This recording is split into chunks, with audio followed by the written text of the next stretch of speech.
C'est avec une très grande joie d'entrer dans votre foyer aujourd'hui. Nous sommes arrivés au moment où nous allons écouter ensemble l'enseignement qui porte quel numéro déjà?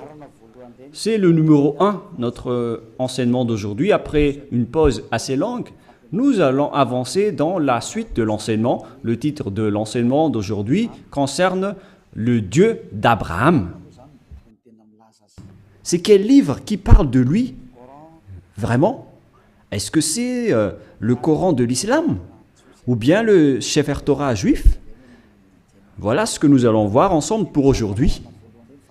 Je précise bien que notre enseignement porte le numéro 1 pour aujourd'hui, c'est-à-dire un nouvel enseignement que nous allons suivre ensemble selon les directives de Yahushua. Gloire éternelle à lui. Premièrement, je réitère mes salutations pour vous qui m'écoutez et je vous souhaite le meilleur pour vous qui suivez déjà la parole et l'enseignement en ce moment. Nous sommes arrivés au moment où nous allons avancer dans cet enseignement numéro 1 pour aujourd'hui, que vous allez suivre avec moi, l'ambassadeur de Yahushua, Ziadia Elia. C'est moi qui est avec vous en ce moment, que vous voyez en image, et ma voix, vous êtes déjà habitué à l'écouter de manière habituelle. Et je répète encore le titre de notre enseignement.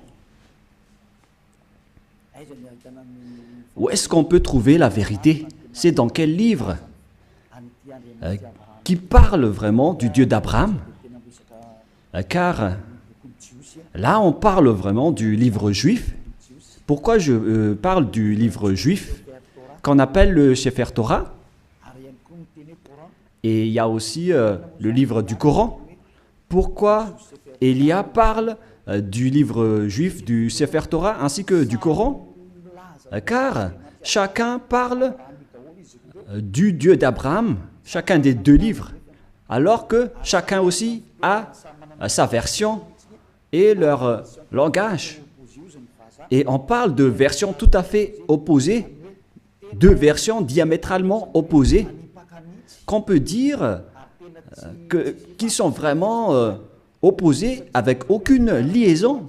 Car par exemple, le nom du Dieu d'Abraham dans le Sefer Torah juif, c'est Yahva.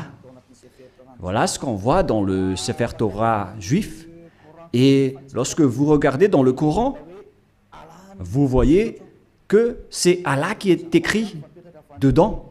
Donc, c'est clair que la question doit se poser, lequel des deux est le vrai? Car chacun a sa propre version. Et qui est-ce qu'on doit suivre si on regarde et si on écoute? Mais pour les personnes qui ne se cassent pas la tête avec le salut, ils disent que ça va de soi. Mais si vous cherchez vraiment le chemin vers le salut, vous voyez bien que ce schéma est différent. L'autre est vrai et l'autre est faux. C'est pourquoi la question, quel est le vrai livre en ce moment? Car dès le commencement, je vais vous préciser, et en même temps, je regarde un peu les téléphones, ainsi que les applications, car je vais lire le Coran à travers une application. Et donc, nous allons d'abord voir que ils reconnaissent bien, quoi déjà? Ils reconnaissent bien l'existence de quoi déjà? Du Sefer Torah. Ils reconnaissent bien l'existence du Sefer Torah, le livre du Coran. Le livre du Sefer Torah, c'est le livre juif. Nous allons d'abord lire cette parole, car si l'on veut faire le rapport avec ces deux paroles qui sont différentes, alors que le Coran reconnaît bien le Sefer Torah juif, le Sefer Torah appartient aux Juifs israéliens. Et le Coran précise bien qu'il reconnaît l'existence du Sefer Torah selon le livre du Coran, Ali Imran 3. Nous allons regarder ensemble Ali Imran 3. Et vous pouvez directement afficher, mais moi en même temps je vais rechercher un peu. Ali Imran 3.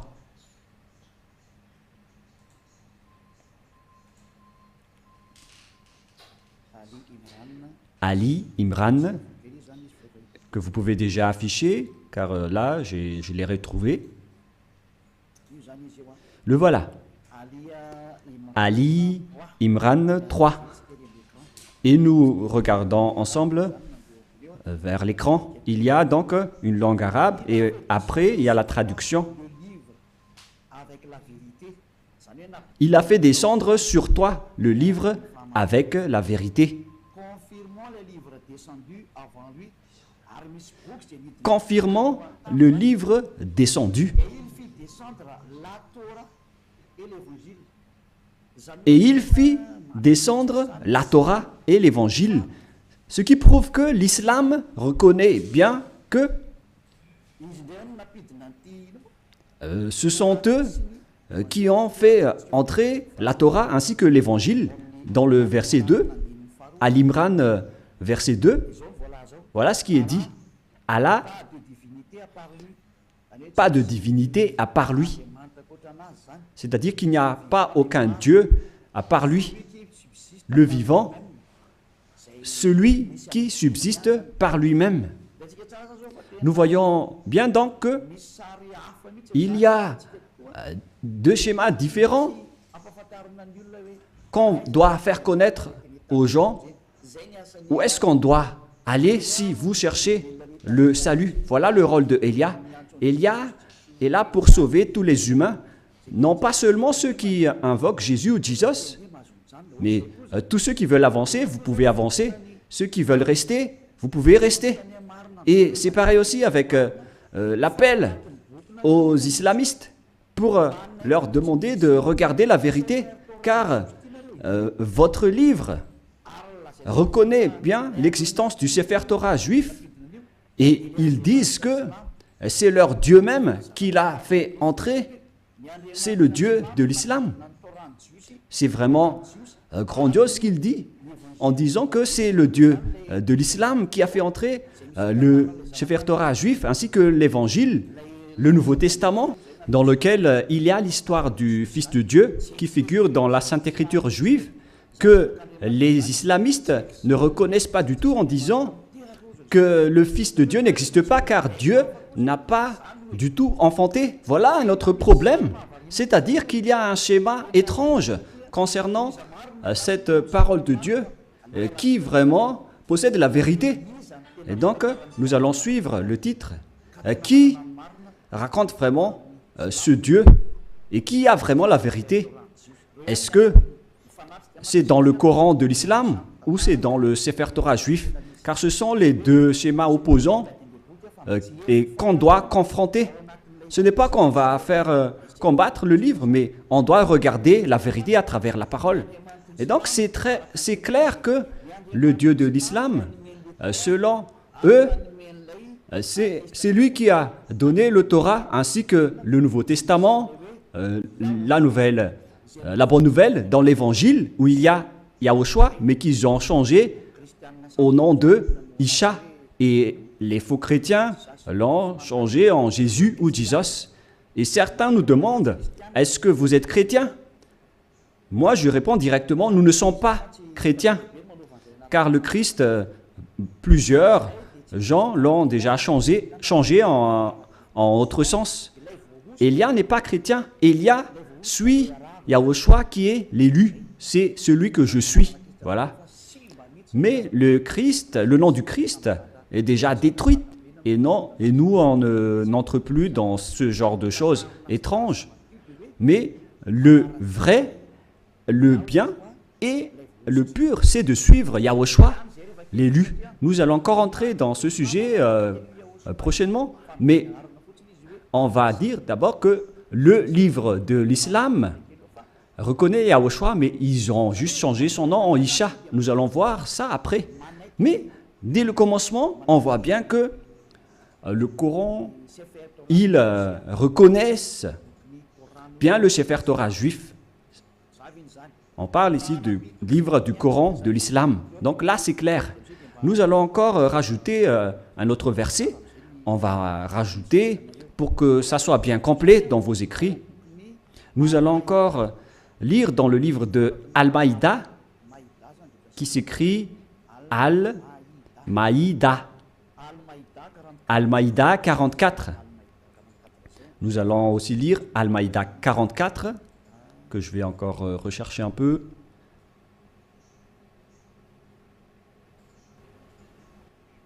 Al-Maïda 44. Al-Maïda 44. C'est-à-dire que c'est écrit en plusieurs paroles que le Torah existe. Mais comment te demanderaient-ils d'être leur juge quand ils ont avec eux la Torah dans laquelle se trouve le jugement d'Allah? C'est-à-dire, ici la parole précise que c'est dans le Torah qu'il y a le jugement de Allah, c'est-à-dire le Dieu de l'islam. Son jugement réside dans le Torah, dans la Torah. Et donc c'est clair à ce sujet-là que la Torah appartient à Allah, ce qui est étrange déjà. Mais qui est le vrai propriétaire de la Torah? Est-ce que c'est Allah ou bien Yahva? Toutes ces questions se posent, car nous voyons tous ensemble que les islamistes disent qu'ils sont les propriétaires de la Torah, d'après ce schéma, car le jugement de Allah pour les humains est dedans. Et bien évidemment, on va juger les humains, et ils disent que c'est dans le Sefer Torah juif.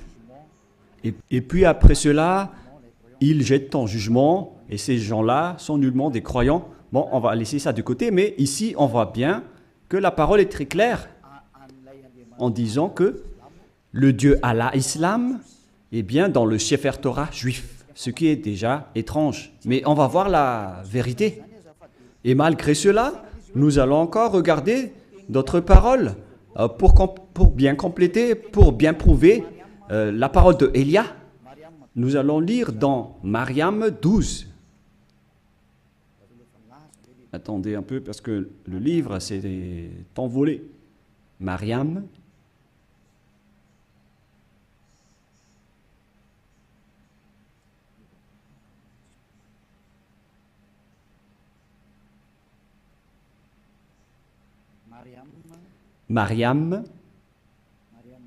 Mariam 12.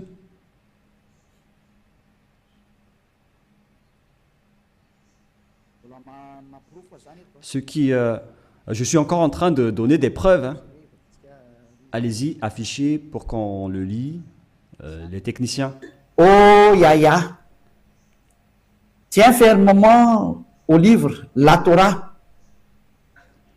Nous lui donnâmes la sagesse alors qu'il était enfant. Ici donc, cette personne qu'on parle ici, on lui a dit de bien tenir le livre de la Torah qu'on lui a donné avec la sagesse. On lui a donné la sagesse dès son enfance. C'est-à-dire que c'est bien précisé dans le livre d'Islam, et c'est incontestable qu'ils reconnaissent l'existence du Sefer Torah juif. Alors, si l'on a vu tout cela, maintenant, on va regarder qui est vrai. Est-ce que c'est le Sefer Torah juif qui sont aux Juifs israéliens? Ou bien est-ce que c'est le Coran des Arabes? Lequel est le vrai? Et donc, nous devons revenir aux dates pour regarder la vérité. Quelles sont les paroles concernées ainsi que les dates? Premièrement, la date du Sefer Torah était vers l'année moins 2000. Et d'ailleurs, après, il a été distribué dans le synagogue selon les chercheurs et les historiens de Wikipédia. Vers l'année moins 1000, on a distribué déjà le Sefer Torah dans les synagogues. Voilà ce que les chercheurs ont dévoilé. Et d'ailleurs, les autres chercheurs peuvent penser à cela pour prouver la parole de Élia.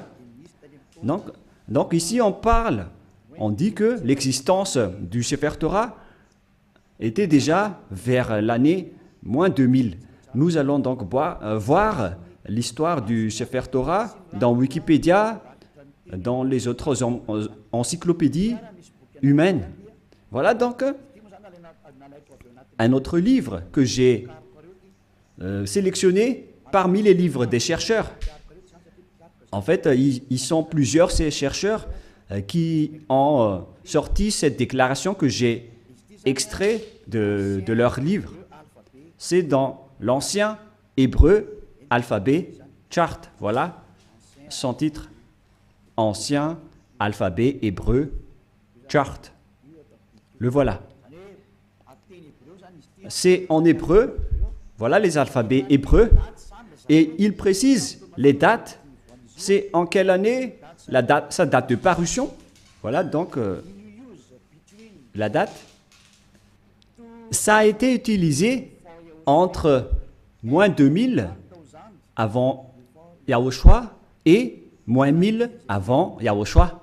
C'est-à-dire que ça a été utilisé avant l'année moins 2000 jusqu'à l'année moins 1000 avant l'an 0. C'est-à-dire que le Sefer Torah juif, selon ce que tout le monde connaît déjà, notamment les savants, ils connaissent tout cela, mais moi j'ai sélectionné spécialement cela dans Ancien Hébreu Recherche Chapter.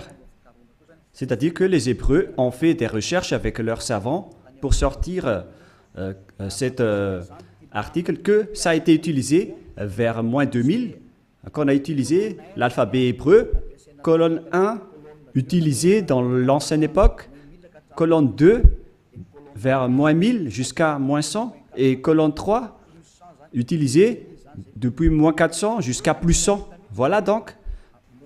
Alors, on voit bien que c'était utilisé vers moins 1000 jusqu'à plus 100, mais pas moins 100 pour la deuxième. Ici, on voit clairement que c'est depuis l'année moins 2000 que le Sefer Torah juif a déjà existé. Nous allons encore donner une deuxième preuve, toujours sur Wikipédia. Sur Wikipédia, ils disent, concernant la distribution du Sefer Torah juif, lorsqu'ils l'ont sorti, c'est dans Wikipédia que nous allons le lire. Voilà ce qui est dit dans le don du Sefer Torah. Don du Sefer Torah. C'est où déjà? Voilà. Le don des nouveaux Sefer Torah à la synagogue est souvent l'occasion d'une fête joyeuse avec des chants, danses et prières. Cet usage remonte au premier temple. On parle ici à l'époque où le temple de Jérusalem n'était pas encore détruit, vers 1000 avant Yahushua. Mais le vôtre, ce n'est pas cohérent. Voilà. C'est-à-dire que ça a déjà existé depuis l'année moins 1000 concernant la distribution du Sefer Torah dans les synagogues. Les synagogues, ce sont des genres de petites églises. Si on compare avec le royaume de Yahushua, ce sont les VP, les petites églises régionales, etc. Et donc, ils ont distribué le Sefer Torah depuis l'année moins 1000 dans les synagogues. C'est-à-dire, c'est depuis une époque ancienne que le Sefer Torah existait déjà. C'est-à-dire vers l'année moins 1000. Et on a déjà vu aussi qu'il a existé depuis moins 2000. Mais sa distribution dans les synagogues, c'était vers l'année moins 1000 avant l'an 0. Donc là, c'est clair et c'est bien prouvé que le Sefer Torah existait déjà avant l'année 0. Et vers l'année moins 1000, on l'a distribué dans les petites synagogues, dans les petites églises. C'est incontestable alors qu'il est très ancien.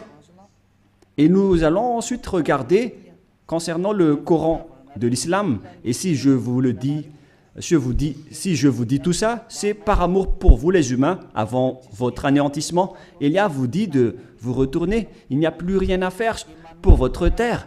Sa destruction est arrivée. Et moi je dis à tous les humains de revenir vers le propriétaire de cette terre qui va être détruit, car vous ne pouvez plus l'empêcher en ce moment, c'est déjà en cours. Et si vous ne, tant que l'histoire ne vous frappe pas, alors sachez, vous tournez. C'est pourquoi ce salut en sauve tout le monde, sans exception, pour que personne ne soit plus trempé. Car les pécheurs ont été tous trempés. Et on est en train de sauver les pécheurs pour que vous ne péchez plus. Et les gens qui sont avec Élia ne pêchent plus. Est-ce que vous ne désirez pas ça? L'objectif de prier, c'est de ne plus pécher. Mais si vous êtes encore pécheur, n'espérez pas d'aller vers le Dieu d'Abraham. Les pécheurs n'iront jamais auprès du Dieu d'Abraham. Vous êtes en train d'être baratiné par les gens. Vous seriez perdu en enfer et dans le lac du feu. Voilà votre finalité. Alors faites bien attention. Et là, maintenant, on va voir à quel moment le Coran de l'islam a existé. Toujours dans le livre du Coran que nous allons prendre sur Wikipédia, date de parution. Le livre de l'islam a été proclamé vers l'année plus 612, plus 610 jusqu'à 632, proclamé de 610, 612 jusqu'à 632. Et il y avait eu une autre édition après 632, 634, etc. C'est-à-dire qu'il a existé aux alentours de l'année 612 concernant l'existence du Coran de l'islam. Ce n'est pas le Coran juif, mais c'est le Coran de l'islam, c'est-à-dire aux musulmans. Donc, il s'agit d'un livre récent qui est différent du livre juif. C'est vraiment un livre différent. C'est pourquoi le nom de leur Dieu n'est pas pareil que le nom du Dieu juif. Le nom du Dieu juif qui est Yahva et le nom du Dieu de l'islam c'est Allah. Alors lequel on doit choisir? Car chacun dit qu'il connaît la Torah. Et si vous avez vu cette date, bon, donc moi je vais bien le montrer pour démontrer l'originalité de l'histoire du Coran. Et il y a encore plusieurs histoires, mais on va voir un peu en bas les paroles divines, les créations musulmanes, etc. Et ici, on voit en bas la date de parution que je vous ai montré tout à l'heure. Date de parution proclamée de 610 à 612 jusqu'à 632. C'est-à-dire vers l'année 610. Voilà l'existence du Coran. C'est incontestable, tout le monde le connaît.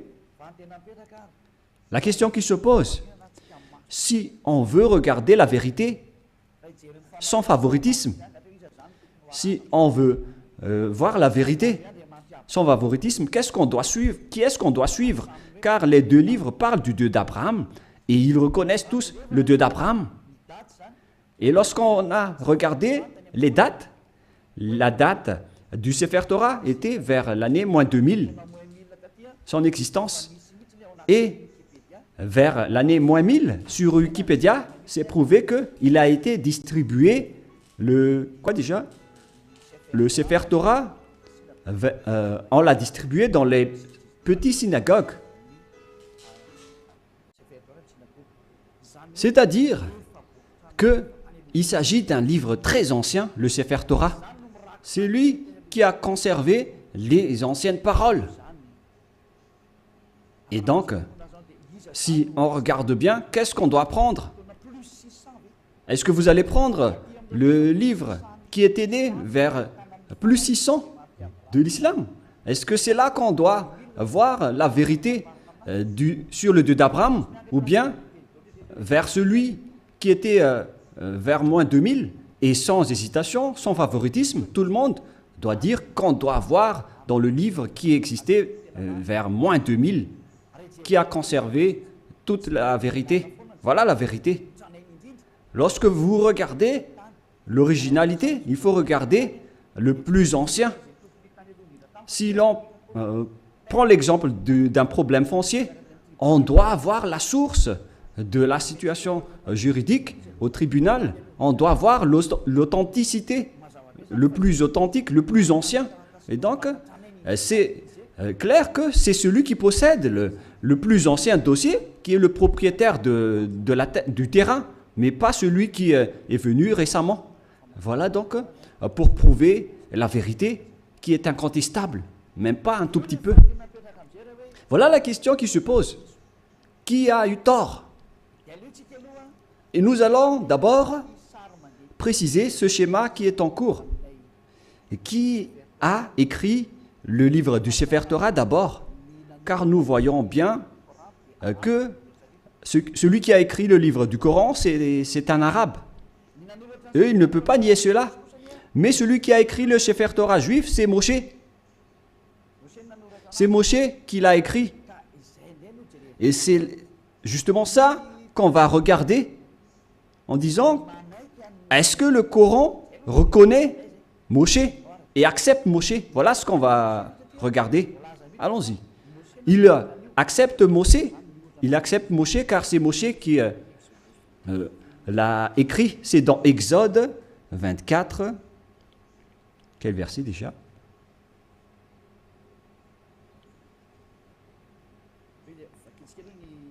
Nous allons d'abord lire sur Wikipédia. Nous allons lire sur Wikipédia concernant le livre de la Genèse pour voir qui l'a écrit. Nous allons lire le livre de la Genèse sur Wikipédia qui a été écrit par les chercheurs mondiaux. Donc le livre de la Genèse ainsi que les autres livres, qui les ont écrits? L'Exode, et etc. Le livre de la Genèse. Premier livre de la Bible, du Sefer Torah, car c'était des écrits récents, mais anciennement, son appellation juive, c'est le Sefer Torah. Et ça n'a pas changé ce nom juif, mais ce sont les autres nations qui l'ont changé en Bible. On parle ici du Sefer Bereshit, le commencement, ou la Genèse. L'auteur traditionnel, ils l'ont précisé ici que c'est Moïse qui l'a écrit. Et il y a aussi d'autres auteurs avec d'autres remarques concernant d'autres auteurs anonymes. Mais Moshe a donc regroupé les écrits et qui les a conservés dans un seul livre. La raison, c'est que Moshe a reçu l'ordre de les écrire et Moshe les a écrits. Nous allons lire cette histoire dans le livre du Sefer Torah juif, dans le livre d'Exode, chapitre 24. Moshe a eu la parole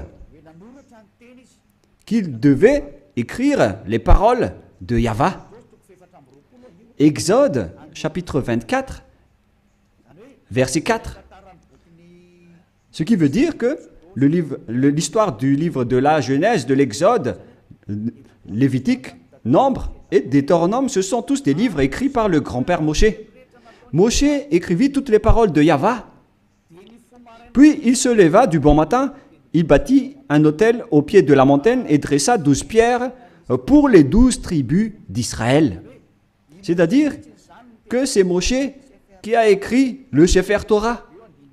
C'est bien clair dans le verset 4 qui est bien clair. Moshe écrivit toutes les paroles de Yahweh. Personne ne peut plus contester cela en disant que c'est une autre personne qui l'a écrit.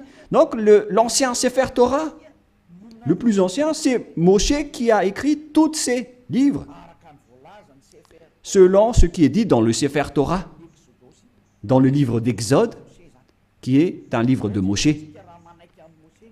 Et nous allons voir maintenant si les islamistes acceptent Moshe. Et si les islamistes acceptent Moshe, alors on ne peut plus nier la vérité sur le Sefer Torah.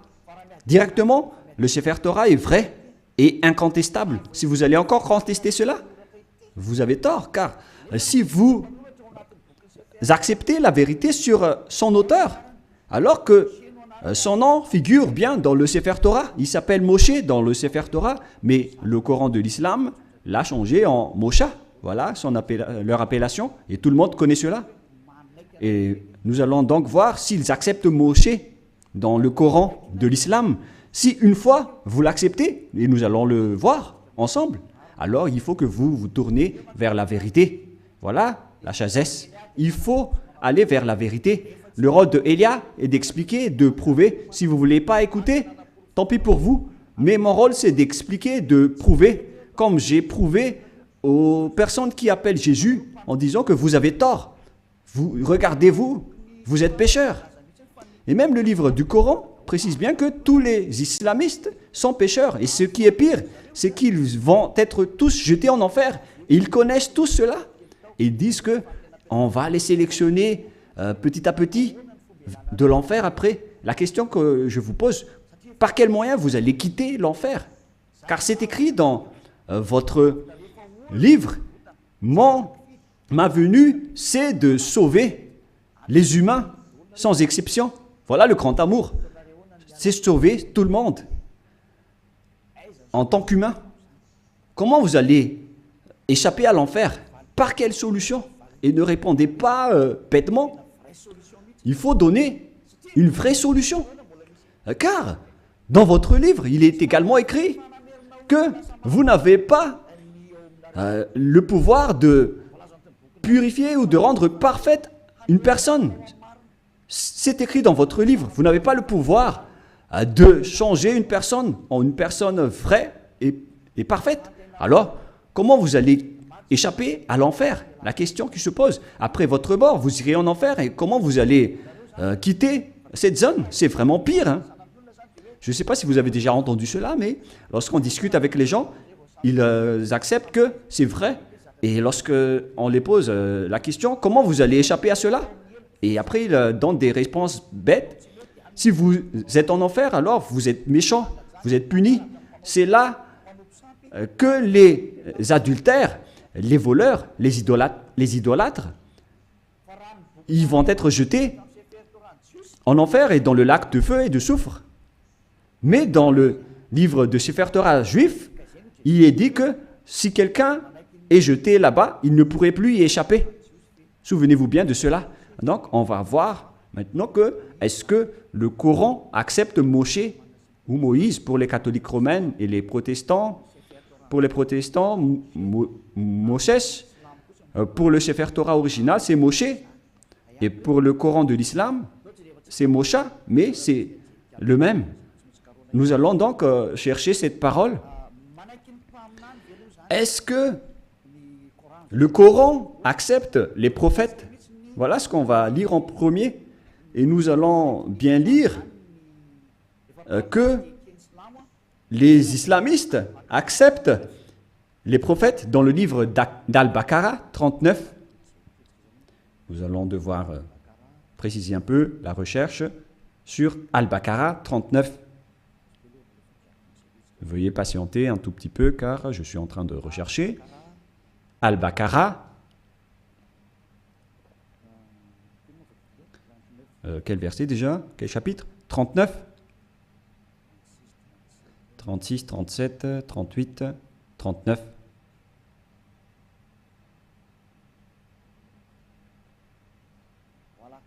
Voilà. Al-Baqarah 39, le voilà.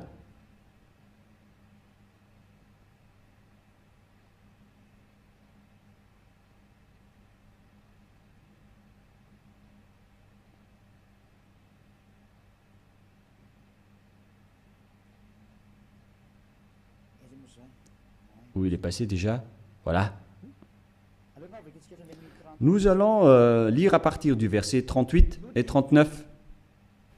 Nous dîmes, descendez d'ici, vous tous, toutes les fois que je vous enverrai un guide, c'est-à-dire lorsqu'ils vont envoyer un guide parmi vous pour vous guider, celui qui vont les suivre n'auront pas de crainte ou de terreur, etc. Voilà. Verset 39. Et ceux qui ne croient pas à nos messagers, quiconque ne croit pas à nos messagers, c'est-à-dire leurs prophètes, et traitent de mensonges nos révélations. C'est-à-dire que c'est de la mensonge qu'ils ont transmis aux messagers. Ce sont des gens du feu, ceux qui contredisent nos prophètes, où ils demeureront éternellement. Donc, s'ils n'acceptent pas les prophètes, la parole des prophètes, vous allez être mort en enfer à jamais. C'est-à-dire qu'on doit accepter les paroles des prophètes. Alors, on sait bien tous qu'il n'y a pas de prophète plus ancien que Moshe, notamment en termes de prophète israélien. Et nous allons voir à propos de ce schéma. Voilà, premièrement. Et nous allons encore regarder dans Al-Baqarah 98. Al-Baqarah 98, qu'est-ce qui est dit ici? Nous allons avancer petit à petit. Voilà. Al-Baqarah 98. Al-Baqarah, voilà. 98. Dit, quiconque est ennemi d'Allah, il s'agit de leur Dieu, de ses anges et de ses messagers, jusqu'à ses messagers, de Gabriel et de Michaël. Vous voyez bien qu'il y a le terme Gabriel et Michaël qui se trouve dans le livre de Sefer Torah également. Allah sera son ennemi, c'est-à-dire que Allah sera leur ennemi, car Allah, le Dieu de l'islam, il est l'ennemi des infidèles. C'est-à-dire, on doit accepter les paroles des messagers ou des prophètes, sinon vous serez un ennemi de ce Dieu. C'est clair alors qu'on va voir que est-ce que Moshe est un prophète dans le livre du Coran? Mais si Moshe est un prophète, alors les paroles de Moshe doivent être acceptées par les islamistes, car Moshe est le premier prophète. Et eux, ils reconnaissent le livre de la Torah. Et Moshe se trouve dans la Torah et pas ailleurs. Nous allons également voir une autre parole, toujours dans Al-Baqarah, mais dans le chapitre 253. C'est un peu loin, ce chapitre 253. C'est encore loin.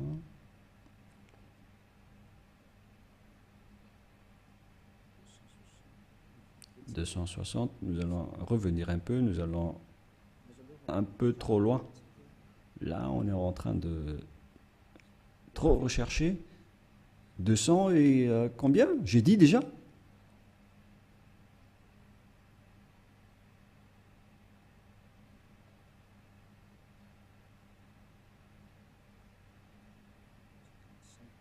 55, 54, 53, voilà. Écoutez bien ceci.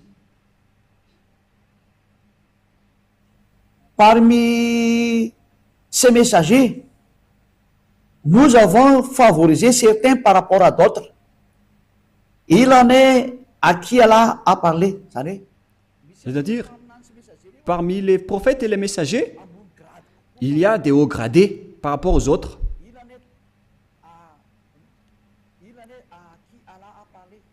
Il en est à qui Allah a parlé. Et il en a élevé d'autres en grade, qui ont été promus en grade. Ils disent Jésus ici, mais à vrai dire, c'est Yahushua. Vous voyez le changement des noms. Et les islamistes parlent de Isha. Donc, Yahushua, fils de Marie ou de Maria.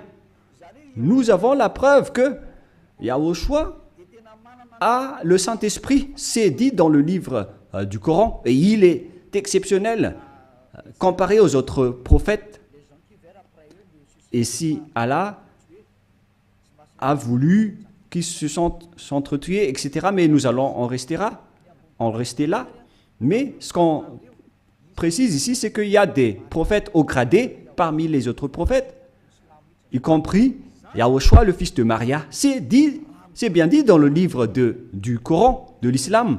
C'est-à-dire que, face à cette parole, le livre du Coran précise bien que ils acceptent bien que Yahushua, qui a été enfanté par Maria, a bien le Saint-Esprit. Et ils ont dit qu'ils ont bien la preuve qu'on lui a bien donné le Saint-Esprit. On lui a confirmé le Saint-Esprit. Et c'est Allah qui a dit cela selon eux. Alors ici, c'est précisé qu'on doit écouter les paroles des prophètes. Alors, maintenant, nous allons lire comment ils acceptent Moshe, Moïse ou Mosha. Est-ce qu'ils acceptent Moshe? Dans le livre d'Al-Imran, est-ce qu'ils acceptent Moshe? Voilà ce qu'on va terminer ceci pour aujourd'hui. Est-ce que le Coran de l'islam accepte Moshe?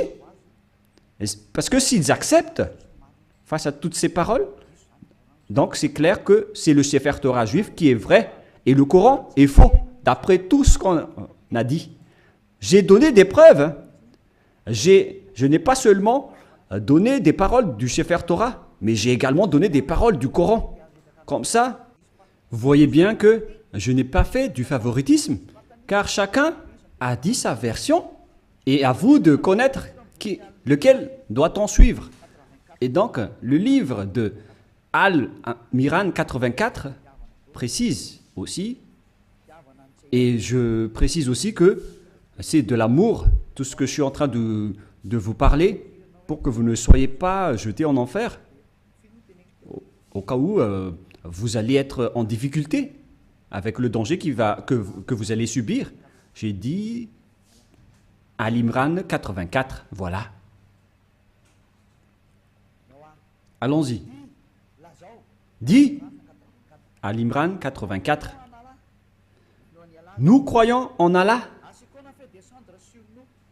à ce qu'on a fait descendre sur nous. On parle ici des islamistes.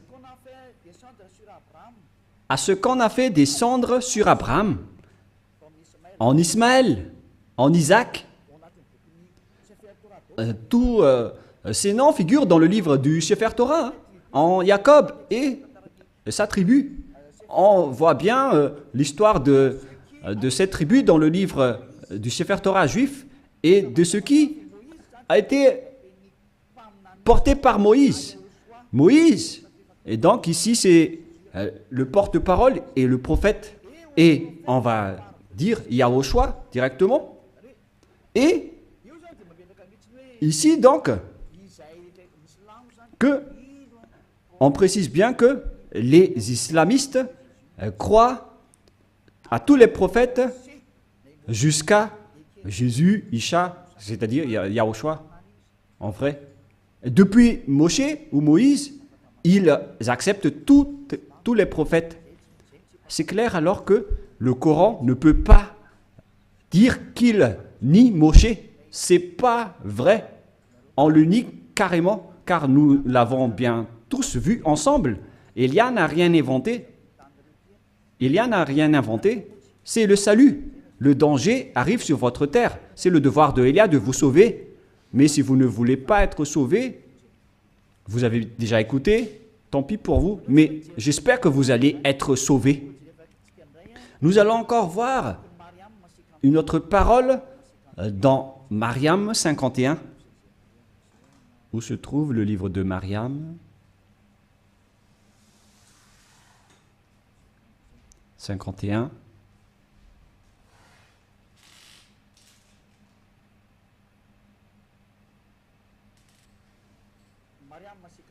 Mariam 51. Et mentionne dans le livre de Moïse ou Moshe, c'était vraiment un élu. Et c'était un messager.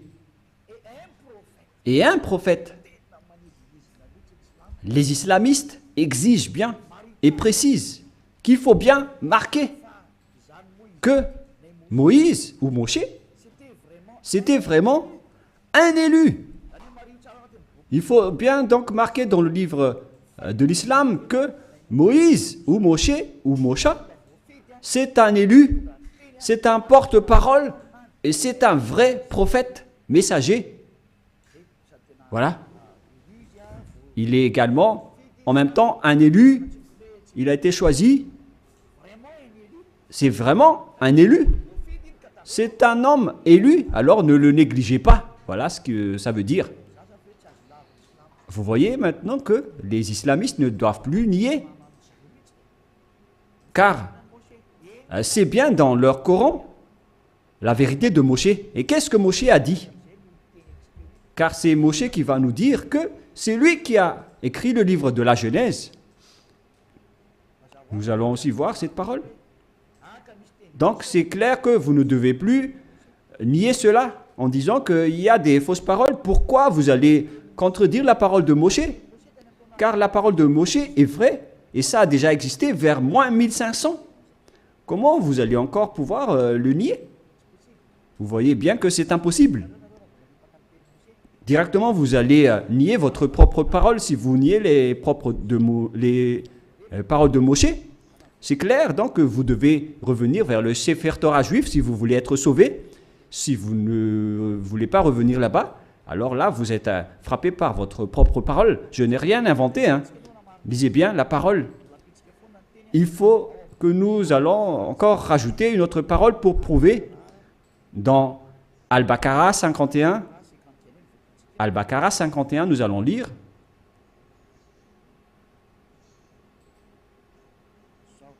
Voilà. Al-Baqarah 51. Et rappelez-vous, lorsque nous donnâmes rendez-vous à Moïse pendant 48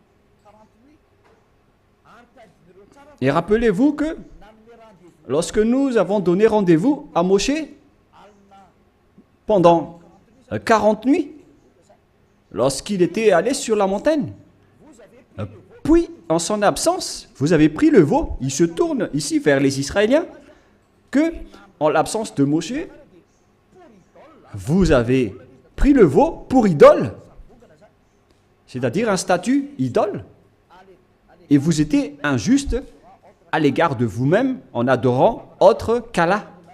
Et donc, vous avez adoré un bœuf qui est injuste devant le Dieu de l'islam qu'ils appellent Allah. Vous voyez bien qu'on parle ici d'un sujet juif. Donc, les islamistes acceptent que Moshe a été bien monté sur la montagne, alors qu'on voit cette histoire dans le Sefer Torah juif qui existait déjà vers moins 1500, qui est bien loin comparé au livre du Coran qui a existé vers plus 600. Les dates ne sont pas vraiment du tout proches. Et si on écoute tout cela, on doit bien penser, est-ce que on doit nier encore le Sefer Torah juif et pour confirmer que les paroles de Moshe sont incontestables? C'est le livre de Coran qui le dit. Je n'ai rien inventé. Nous allons encore regarder une autre dernière parole dans le livre de An-Nisha 163. An-Nisha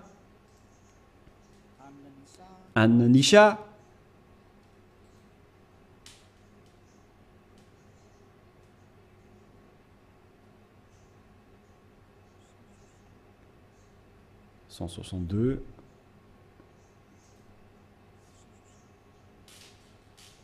Là, c'est 160 et combien?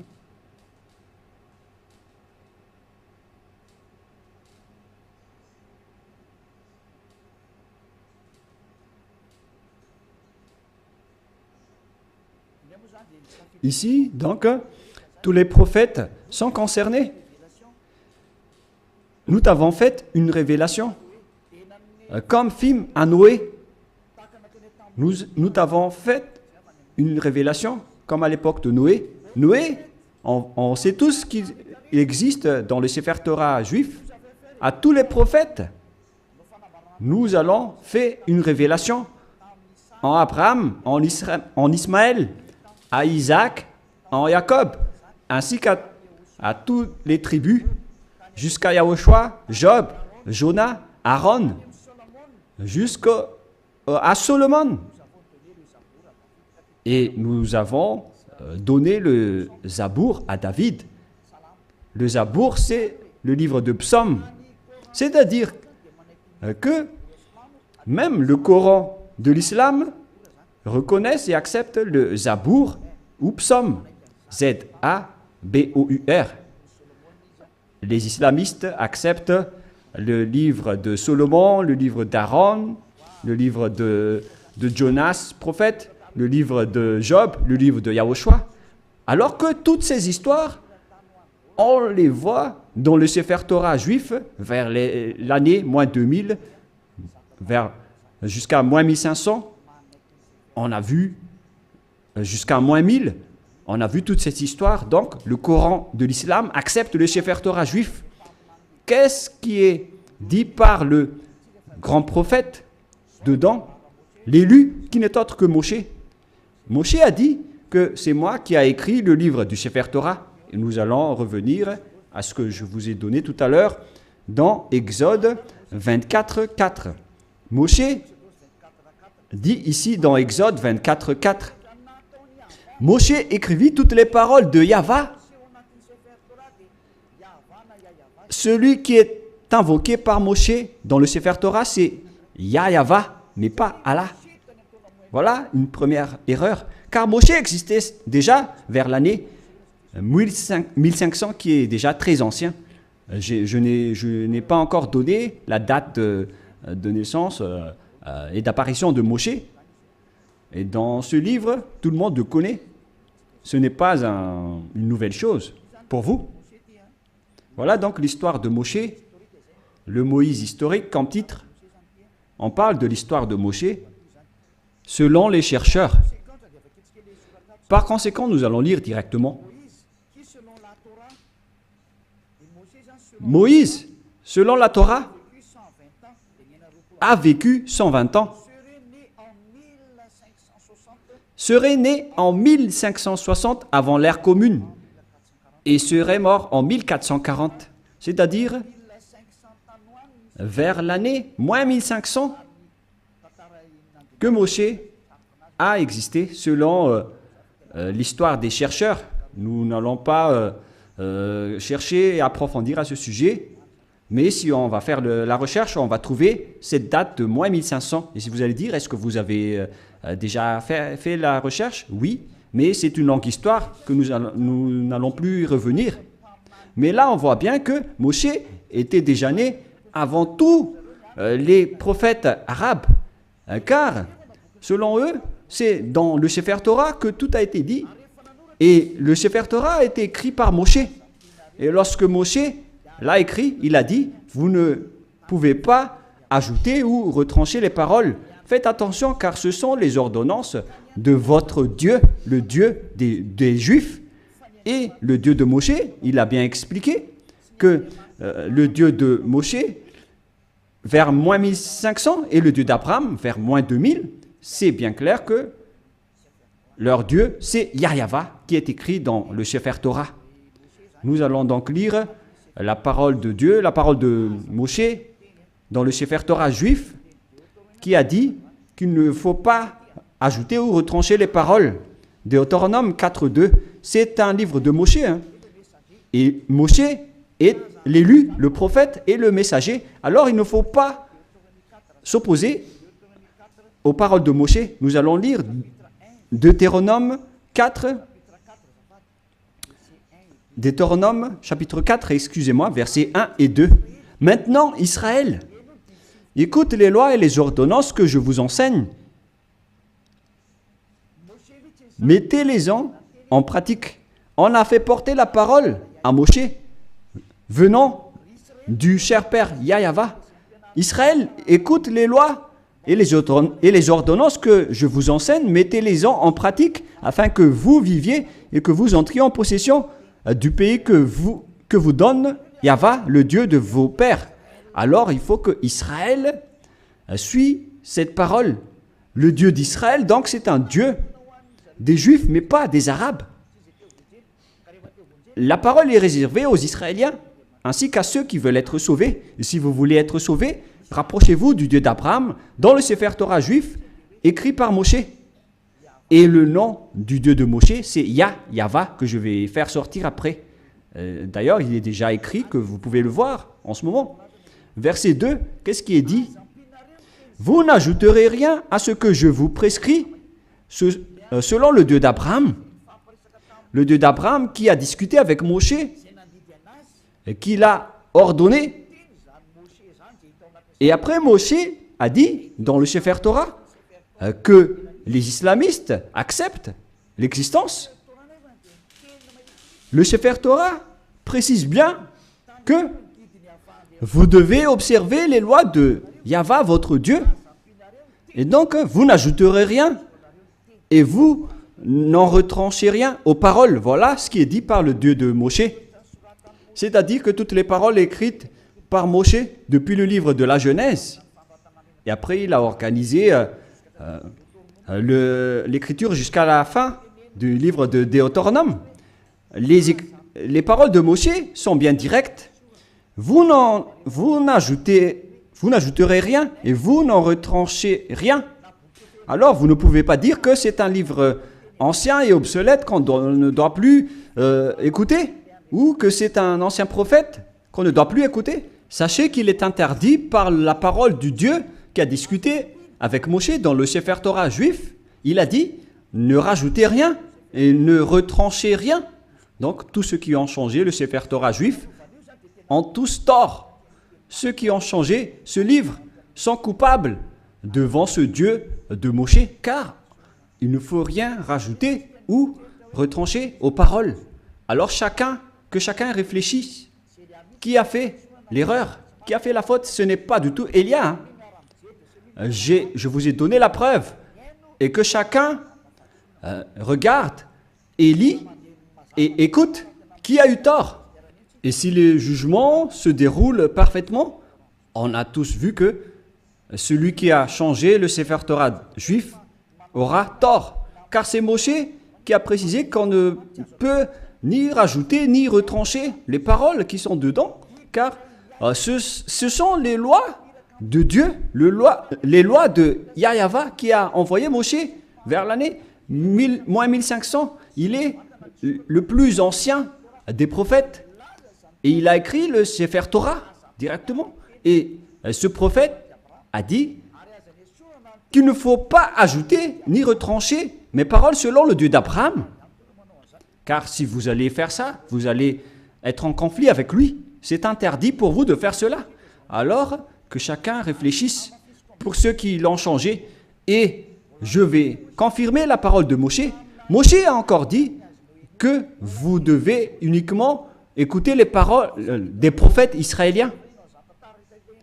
C'est également ces paroles. Alors que chacun réfléchisse face à tout cela, qu'est-ce qui se passe sur cette terre? Pensez-y, prenez une décision pour ceux qui vont être sauvés. Rapprochez-vous du Dieu d'Abraham, celui qui a envoyé Moshe. Son nom c'est Yahva. Alors revenez vers le Sefer Torah juif. Voilà la seule sagesse. Voilà ce que le Dieu de Moshe a dit dans Deutéronome 18, pour terminer. Deutéronome 18, 15. Ô ton Dieu suscitera du milieu de toi, d'entre tes frères, un prophète comme moi. Vous l'écouterez. Et c'est lui qui a dit, à présent les Israéliens, écoutez ma loi et mes ordonnances. Il se tourne vers les Israéliens à ce sujet-là. Tu susciteras du milieu de toi, d'entre tes frères, un prophète comme moi, et vous l'écouterez. Vous ne pouvez pas écouter d'autres prophètes à part les prophètes israéliens. Si vous écoutez d'autres prophètes, alors c'est injuste. Quels que soient les autres prophètes, c'est Moshe qui le nie. Et c'est le Dieu de Moshe qui l'a dit.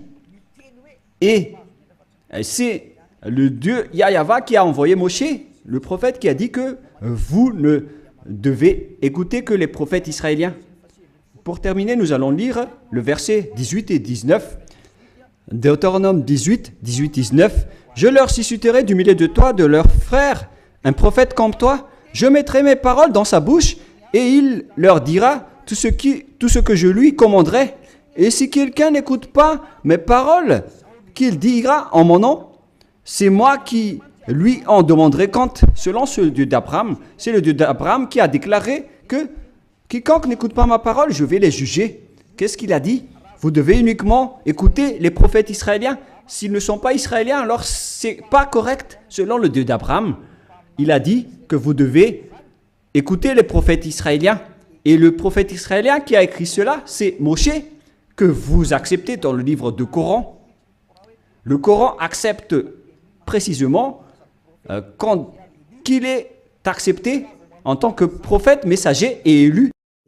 Donc si vous niez Moshe, ce Dieu d'Abraham va vous juger. Et nous allons terminer avec le nom du Dieu d'Abraham. Son nom c'est Yahva. Nous allons lire dans le livre de l'Exode pour terminer. Et après que chacun réfléchisse sur cette grande bonté, car c'est un salut pour vous. Nous sommes arrivés pour vous sauver. Le sage voit le danger et se cache, mais le fou avance et regrette. Exode 15:2. Yahva est ma force et le sujet de mes louanges. C'est lui qui m'a sauvé. Il est mon Dieu, je le célébrerai. Il est le Dieu de mon Père, je l'exalterai. Yahva est un vaillant guerrier. Yahva est son nom. Donc, le nom de ce Dieu dans le Sefer Torah, c'est Yahva. D'ailleurs, nous avons le Sefer Torah que nous allons montrer pour terminer dans Exode 15:2.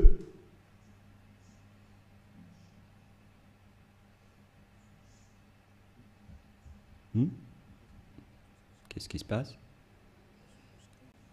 Exode 15, nous allons lire Exode 15.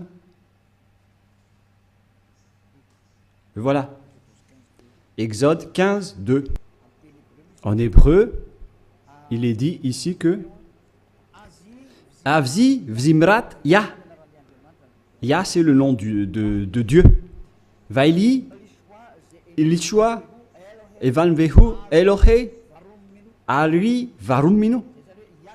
C'est Yah qui est son nom depuis le début. Et deuxièmement, Yahva, Ishmishchama, Yahva Shmo. Alors, ça veut dire Yahva, mais ils n'ont pas complété la parole, mais je l'ai déjà enseigné. Mais maintenant, nous allons revenir avec la version française, parce que là, c'est en hébreu qu'on ne peut pas comprendre. C'est dans Exode 15:3. Yahva est un vaillant guerrier. Yahva est son nom. Et le nom du Dieu invoqué par Abraham et par Moshe dans le Sefer Torah juif que le Coran accepte, qui existait vers moins 2000 et moins 1500.